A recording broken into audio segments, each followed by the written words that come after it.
발로는 칙칙한 기사는 가라 발칙한 경제입니다. 오늘도 재미있는 경제 이야기 들려드리겠습니다. 머니투데이 방송 권순우 기자 나와 있습니다. 어서 오세요. 안녕하세요. 상식에 반대말은 욕심이라고 생각하는 상식주의자 권순우입니다. 네, 반갑습니다. 저는 시장을 읽는 남자 이주호 앵커입니다. 자, 오늘 저희가 이분과 함께 이야기를 나눠볼 텐데 저는 이분의 성함을 공개하기 앞서서 이분의 양력을 먼저 공개를 한번 해볼게요. 어떤 분인지 굉장히 화려한 분이죠. 한번 짐작을 해보세요. 이거 제가 읽을 수밖에 없습니다. 워낙 많아서. 중요한 것만 읽으시죠. 너무 긴데. 아니 이거 시간 순서는 아니고 한번 보세요. 예.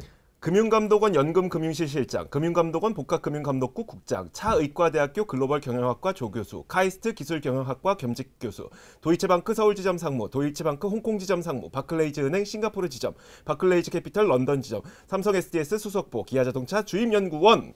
예, 스크롤 쫙 넣어주세요. 아니 이게 보통 6사람 정도면 이 정도 양력 가능해요. 한 분이 이 양력이라는 얘기죠. 예, 그 오늘 모신 분은 프라이머 사제의 권호상 대표신데, 네. 그 제가 이분을 알게 된 거는 이제 금융감독원 계실 때 알게 됐어요. 네. 근데 이분이 그 당시에 감독 당국에서 이분을 왜 모셨냐면은 네. 이분이 글로벌 IB에서 실제로 그 트레이딩, 네. 파생상품 트레이딩을 직접 하신 분이에요.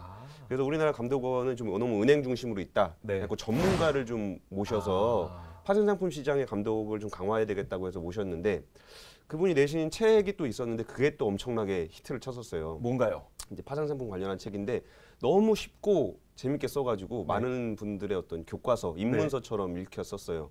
그러면서도 이제 문제의식들, 우리가 이제 파생상품 거로 우린 잘 모르니까 네. 일단 그냥 어려운 거라고 생각하는데 그 시장에서 어떤 문제가 있었는지 뭐 이런 약간 불공정한 그런 얘기들을 좀 다뤘었고, 그분이 그 감독원에서 이제 퇴직을 하시고서 네.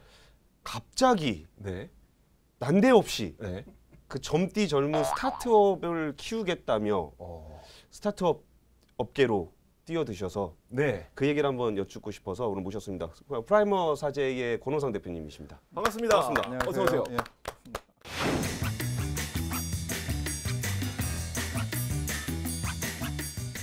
원래 금융시장 전문가셨었잖아요. 근데 어떻게 하다가 그 조금은 낯선 동네인 스타트업 쪽으로 좀 이렇게 뛰어들게 되셨어요? 제가 원래 시작은 이제 공대 나와서 엔지니어 생활을 하면서 그렇죠. 예.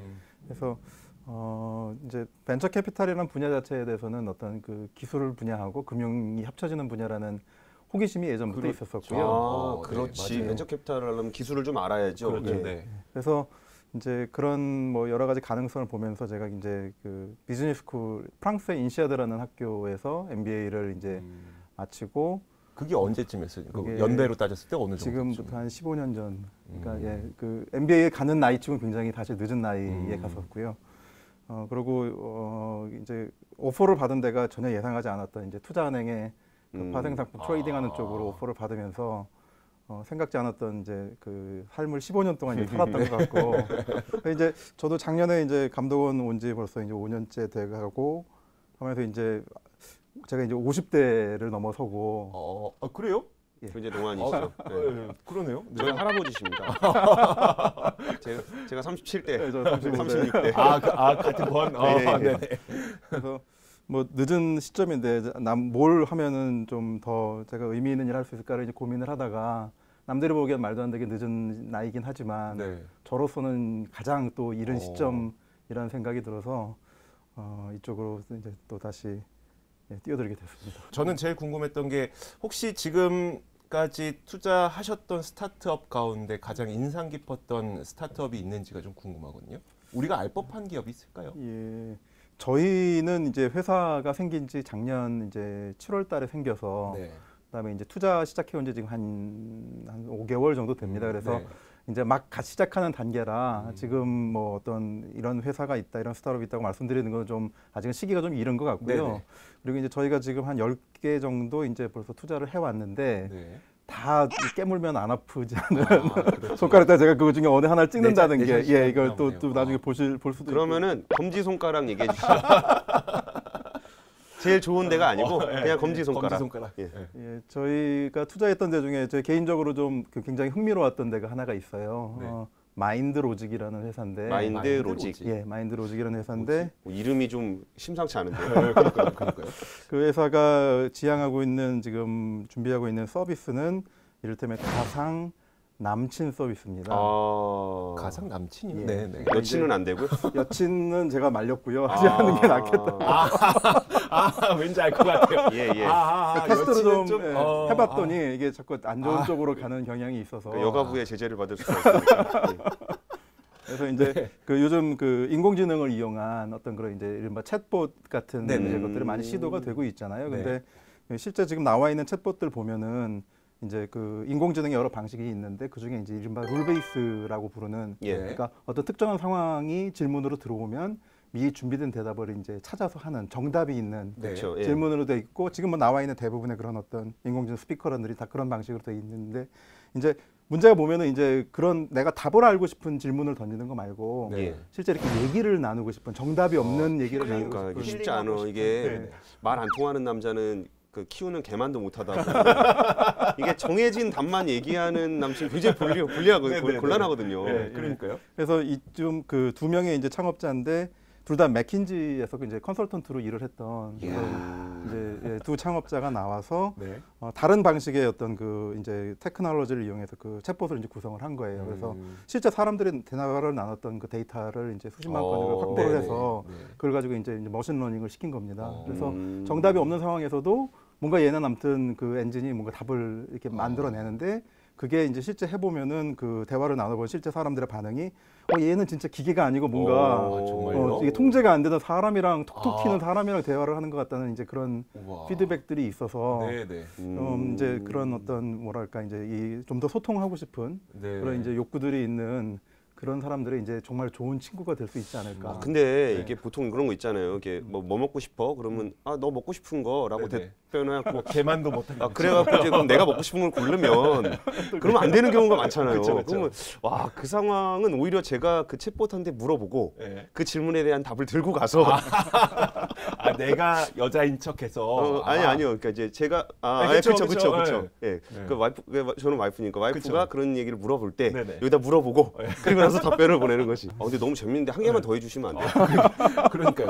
혹시 B2B는 좀 재미없을까요? B2B 하는 B2B 쪽에 B는 좀 재미없긴 한데. 재미없을라나. 그럼 C로 또 하나 B든 C든. 네, B든 C든. 네. 예. 저희가 이제 투자했던 중에 그냥 B2C 생각나는 거 말씀드리면은 네네네. 예. 요즘 그 이제 이 꼬마 숙녀들 네. 예. 들 같은 경우에 이제 항상 그 보면은 좀 더 이렇게 예뻐지고 싶고 꾸미고 싶고 그런 네네. 욕구들이 네. 있잖아요. 근데 이제 보면 이제 예를 들어서 엄마 화장품 훔쳐서 이제 네. 몰래 발라보기도 하는데 이제 또 그게 몸에 좀 좋지 않을까 하는 이제 걱정도 있고 네. 그래서 그런 이제 유해한 거를 하여튼 정말 철저하게 배제한 상태에서 이제 그런 욕구 어떤 그런 꾸미고 싶은 네. 그런 이제 꼬마 숙녀들을 위한 그런 이제 이른바 키덜트 화장품 전문으로 하는 네네. 그런 거 개발하면 안 되는데. 애가 둘이죠? 명분이 사라지잖아요. 이거 위험하다. 그래서 그런 회사를 저희가 투자를 한 건도 사실 기억이 근데 납니다. 이런 기업은 어떻게 보면 제조 기업이잖아요. 네, 예. 그러니까 저희가 상상하는 스타트업은 글쎄요, 제가 고리타분해서 그런지 모르겠지만 제가 상상하는 그러니까 스타트업은 제조는 좀 벗어난 기업 혹은 내지는 서비스 기업으로 많이 상상을 했었는데 네. 제조 기업들도 스타트업으로 많이 하나 보네요. 그러니까 이제 일반적인 그 상식적으로 이제 보건데 이제 어떤 그런 IT 서비스라든지 네네. 이런 쪽에서의 더 성공 가능성이 높지 않냐는 이제 생각들이 많이 있고 이제 그런 쪽으로 좀 더 아무래도 투자가 그동안 많이 이루어져 왔었는데요. 저희가 이제 하면서 보니까 이제 최근에 굉장히 언론에서 많이 이제 이제 관심을 받고 하는 회사 중에 라엘이라는 회사가 있어요. 네. 라엘. 예, 네, 이게 네. 뭐 하는 회사냐면은 여성용 이제 유기농 생리대를 네. 이제 판매하는 회사예요. 네. 그래서 처음 이제 그 창업자 3명이 다 이제 여성분들이고 네. 이제 각각 다른 굉장히 다양한 그 배경을 갖고 이제 3명의 이제 창업자가 모여서 만들었는데 처음에는 굉장히 약간 그 시도는 좋았는데 그 처음 이제 구상한 아이템 자체는 조금 사실 이건 안 되겠다 싶은 그러니까 어떤 거였냐면 이렇게 그 생리대를 면으로 만든 거를 빨아서 그러니까 너무 네, 유기농이에요. 네, 그래서 그러네요. 이거는 사업 비즈니스가 되긴 좀 어렵고 네. 그래서 이제 저희가 좀 그 이제 피봇을 좀 시켜서 그래서 아무튼 정말 그 국내에 있는 그 제조 공장에서 만들어진 좋은 제품에 네. 그거를 이제 찾아서 이 팀이 이제 뭘 잘했냐면은 이거를 가지고 예를 들어 국내에서 이제 팔겠다 그러면 이제 이른바 채널들에 이제 들어가야 되잖아요. 그쵸. 그 예. 과정이 사실 굉장히 쉽지 힘들죠. 않고 예. 힘든데 여기서 뭘 했냐면은 아마존으로 직접 간 거예요, 미국. 그래서 당연히 미국이 더 어렵다고 이제 보통 일반적으로 생각을 하는데 네.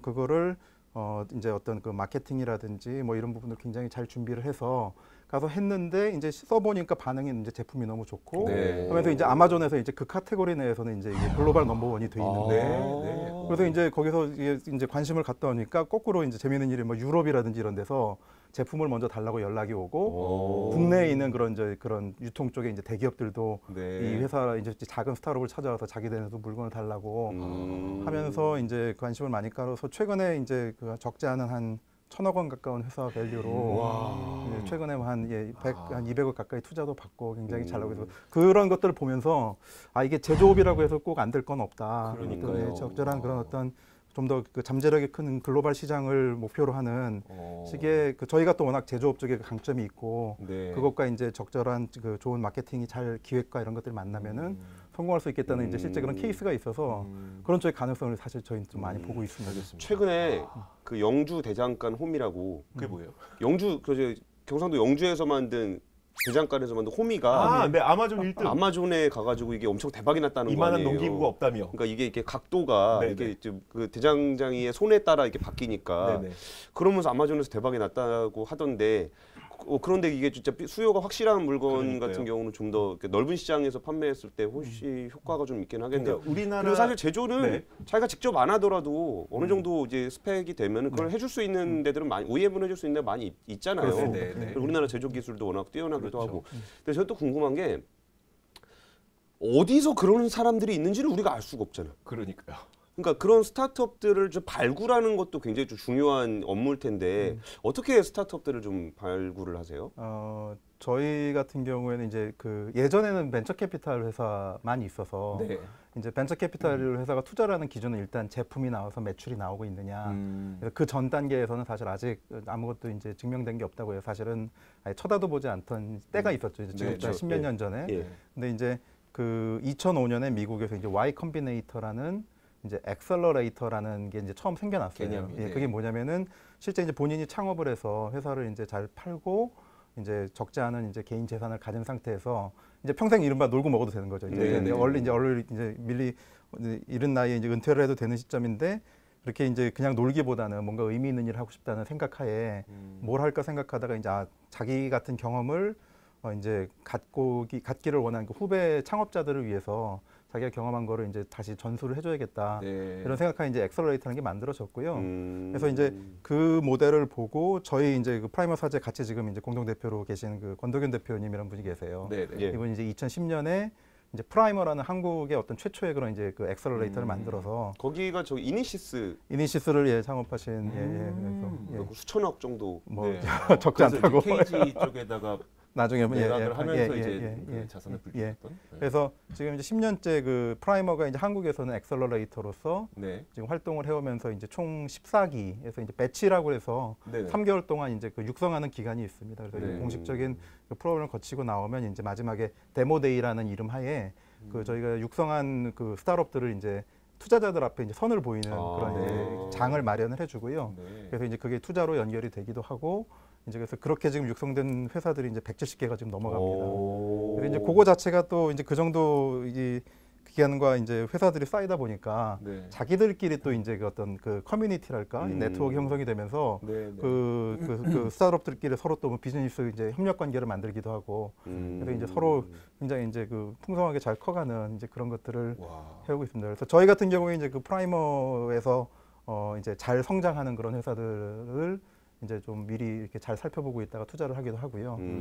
그다음에 이제 저희가 기존에 이제 투자를 했던 그런 그 창업자들 주변에 항상 또 다른 창업자들 예, 창업을 네. 시도하려는 이제 그 사람들이 있어서 그 사람들이 이제 소개를 받아서 저희가 이제 검토를 하기도 하고. 예. 그러니까 저런 거잖아요. 자기가 이제 스타트업 그러니까 어때 창업을 해갖고 돈을 많이 벌었어. 네. 근데 뭐 이거 가지고 놀기도 좀 그렇고 내 배운 그 노하우도 있고 네. 그래서 이제 애들 좀 열심히 똘망똘망한 사람들이 있으면 가서 가르쳐주고 돈도 좀 넣어주고 그러면서 키웠어. 네. 근데 얘가 또 대박이 났어. 네. 그래갖고 내 자산이 막 또 불어나 버렸어. 네. 아 그래갖고 또 이걸 또 이 돈 어디다 쓰지?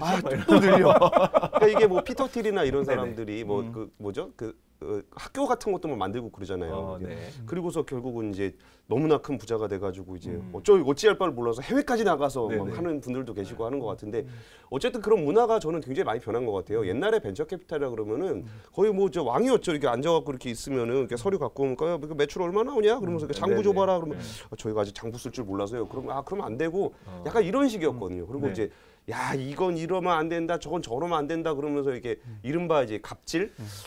그러니까 오히려 그러니까 머리가 참신한 건 그쪽이 더 참신한데, 네네. 그러니까 어른들의 시선으로 이걸 좀 가두려는 그런 벤처 캐피탈들이 굉장히 많았었거든요. 그런 문화는 좀 많이 변했어요. 예전하고는 비교할 수 없을 정도로 많이 바뀌었다고 생각을 하고요. 이제 그 한국의 어떤 이런 창업 에코 어떤 생태계 내에 이제 이른바 글로벌 벤처 캐피탈이라고 할 수 있는 회사들도 많이 들어와서 네. 활동을 하고 있고요. 뭐 그 중에 이제 굉장히 큰 성과를 많이 내고 있는 이제 뭐 예를 들면 알토스 벤처스라든지 이런 데들 같은 경우에는 뭐 이제 그런 그 유니콘, 한국의 유니콘이라고 할 수 있는 네네. 회사들에 그동안 이제 투자해와서 투자하고 육성해오는 그런 일들을 많이 해서 이제 알게 모르게 이제 그런 부분들이 또 그 한국 전체 어떤 그런 이제 벤처 캐피탈 업계에도 영향을 미치는 부분이 있다고 생각됩니다. 자, 이제 그 사실 젊은 창업을 꿈꾸는 친구들이 글쎄요. 한탄스럽게 하는 얘기가 하고 싶어도 못 한다는 말을 많이 하잖아요. 물론 뭐 실제로 실행 단계로 옮겨가는 그런 분들이 훨씬 많겠지만 노력이 부족해서 그런 거 아닌가요?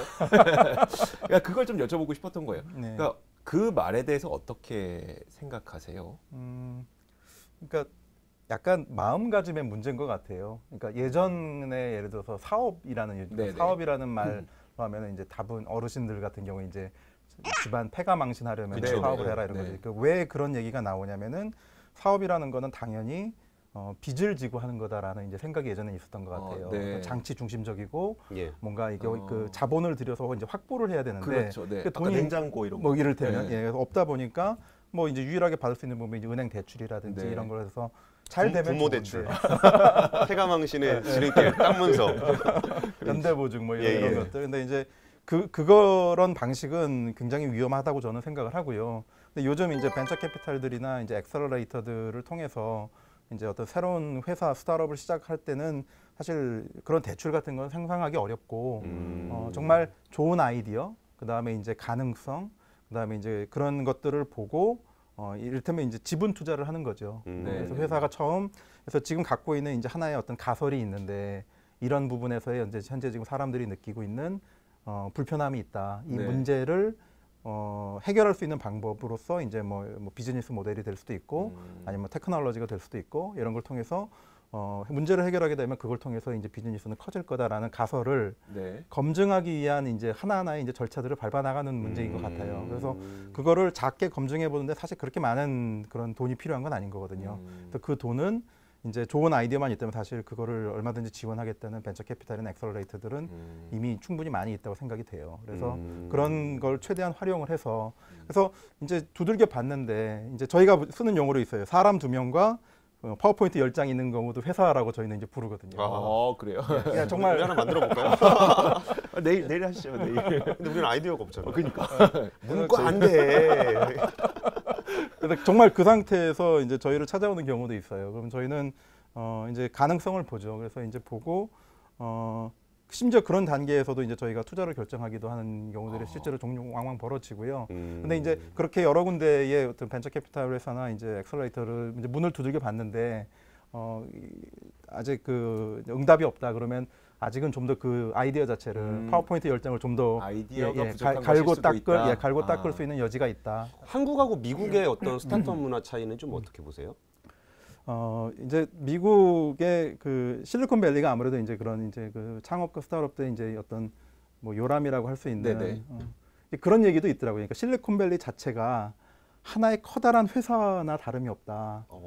무슨 얘기냐면, 예. 그러니까 그 예를 들어서 여기서 하다가 이제 잘 안 되면 그러면 이제 또 다른 스타트업 하나 또 새로 만드는 거죠. 아니면 새로 만들어진 스타트업에 또 합류를 하거나. 네네. 그래서 한번 그 실리콘밸리라고 하는 그 커다란 그 풀 안에 들어오면 어느 회사를 다니느냐가 중요한 게 아니라 그 안에서 마치 이렇게 사업부로 옮겨가듯 마치 인사 발령을 받듯 네. 하면서 가는 거지. 그 개별적인 회사가 중요한 게 아니라 결국 그 전체 그 실리콘밸리라고 하는 풀이 그 끊임없이 이게 큰 골 탈퇴하면 망해도 잘리진 않는다는 그게 얘기잖아. 제가 같은 이게 회사 아니니까. 여기서 굉장히 좀 중요한 질문을 또 드리고 싶어요. 뭐냐면 본인이 중요한 질문이래. 제가 생각했을 때 되게 중요해요. 뭐냐면 고용의 유연성이에요. 그러니까 예를 들어서 그 말씀하셨던 것처럼 실리콘밸리는 사실 그 직장의 옮겨 다님이 굉장히 유연한 상태잖아요. 그러니까 실패에 대한 혹시 내가 이것을 했을 때 안 됐을 거에 대한 불안감을 좀 줄일 수 있을 것 같아요. 물론 거기도 크게 실패했을 때는 뭐 낙오가 될 수도 있겠지만, 근데 우리나라의 경우에는 제가 사실 그 인터뷰를 봤어요. 다른 매체와 했던 인터뷰를 보니까. 만약에 창업에 실패하더라도 그 다음에 취직하면 되지 않겠느냐. 그럴 거면 일찍 창업을 해라. 그 일찍 창업을 해야 실패하고 나서도 취직할 연령이 되니까. 근데 그 말은 우리나라는 고용의 유연성이 좀 떨어질 수밖에 없기 때문에 결국 실패했을 때의 리스크가 실리콘밸리보다는 조금 더 크지 않을까에 대한 두려움이 있는 거예요. 물론 그 두려움까지도 극복해야지 큰 성공을 이룰 수 있다는 어르신들의 말을 뭐 믿는 것도 오케이지만 좀 그 우리나라처럼 고용의 유연성이 보장되지 않는 상태에서는 그 창업을 생각하는 친구들 혹은 직장을 다니면서 창업하는 그 생각하시는 분들은 어떻게 해야 될까요? 분야에 따른 차이가 좀 있을 것 같아요. 그러니까 미국이라고 해서 미국의 모든 분야가 혹은 미국의 모든 지역이 사실 또 실리콘밸리 같은 문화를 갖고 있지는 않거든요. 가령 예를 들어서 자동차 쪽인 뭐 디트로이트는 또 다른 얘기가 되는 겁니다. 평생 직장스러운 얘기가 되는 거고요. 우리나라에서도 사실 그 이제 지난 뭐 10년간 넘게 이제 어떤 특정 분야라고 할 수 있는 테크 쪽, IT 쪽 이쪽에서는 사실 뭐 창업 시도했다가 별로 잘 안 됐는데 이제 주변에서 이제 저 친구는 뭐 실력 있는 친구야라고 이제 인정을 받게 되면 그다음에 뭐 그다음 뭐 2차, 3차 시도도 하게 되고 뭐 그러다가 이제 그런 쪽에 누군 선망하는 기업인 뭐 네이버라든지 이런 카카오라든지 이런 데를 또 가기도 하는. 그래서 어떤 그 분야에 따라서 지금 실리콘밸리와 뭐 비교할 수 있는 그런 정도의 또 어떤 유연성 같은 것들도 새로 만들어지는 부분도 있는 것처럼 느껴져요. 그 벤처 캐피탈 업계에 좀 이렇게 새로 뛰어드신 플레이어잖아요. 그러니까 일종의 신생 플레이어인데 그랬을 때 봤을 때 그 우리나라가 이제 엑셀러레이터 시장이라든지 벤처 캐피탈 시장을 봤을 때 좀 우리나라 시장의 어떤 특성과 이런 부분들은 좀 바뀌었으면 좋겠다 이런 점들 좀 있으시면 얘기 좀 해주세요. 미국이랑 비교했을 때 이제 한 가지 제가 특성이라고 느꼈던 거는 조금 다르게 느꼈던 거는 이런 게 있는 것 같아요. 이제 이른바 이제 금융업계 용어로 이제 클럽 딜 같은 거를 좋아하는 성향이 있는 것 같아요. 그게 뭐죠? 무슨 뜻이냐면은 예를 들어서 이제 어떤 회사를 이제 검토를 한 거예요, 스타트업이. 그러니까 괜찮아도 보이는데 또 완벽히 자신은 없는 거죠. 살짝 불안한 거예요. 그러면은 이 회사가 필요로 하는 자본이 어느 정도인데 그거를 혼자 다 감당하기보다는 감당할 능력은 있는데 감당하기보다는 주변에 옆에 다른 벤처 캐피탈들한테 다 소개를 해서 이걸 막 잘게 쪼개가지고 한꺼번에 같이 들어오는 분산 투자 같은 거죠. 그러면서 이제 또 그걸 기대하는 거죠. 내가 이렇게 소개를 해줬으니까 너도 이제 이렇게 암묵적인 이제 그런 것들이 있고 그래서 이제 그걸 이제 보통 클럽 딜이라고 부르는데 어떤 그런 좀 클럽 딜에 대한 그 뭐랄까 이렇게 그 욕구들이 좀 있다는 느낌이 저는 들었고요. 이게 이제 좀 뭐 좋게 보면은 이제 위험을 이제 좀 분산하고 다각화하는 이제 그런 측면이 있고. 뭐 특별히 남들보다 잘하지도 않고 그냥 어떻게 보면 비슷비슷하게 가는 이제 그런 면이라서 어떤 그 벤처 캐피탈로서의 그 제대로 된 조금 더 그런 걸 펼치려면은 조금 더 조금 그래도 좀 서로 좀 차별화할 수 있는 예를 들어 어떤 분이 좀 전문 분야가 있다든지 그런 조금 더 전문성을 좀 지향하는 것이 있으면 좋지 않을까 그런 생각을 해봤습니다. 그러니까 스타트업들 보고 이렇게 잘해라 저렇게 잘해라 하는 것도 중요하지만 자기의 본업도 이렇게 키울 수 있는 쪽으로 열심히 좀 공부도 하고 뭐 해야 된다 뭐 이런 말씀이신 것 같네요. 지금까지 프라이머리 사제 프라이머 사제. 프라이머리는 가수. 흥분했나 봐. 자, 프라이머 사제 권호상 대표와 함께 이야기 나눠봤습니다. 발치강경제였습니다. 고맙습니다. 감사합니다.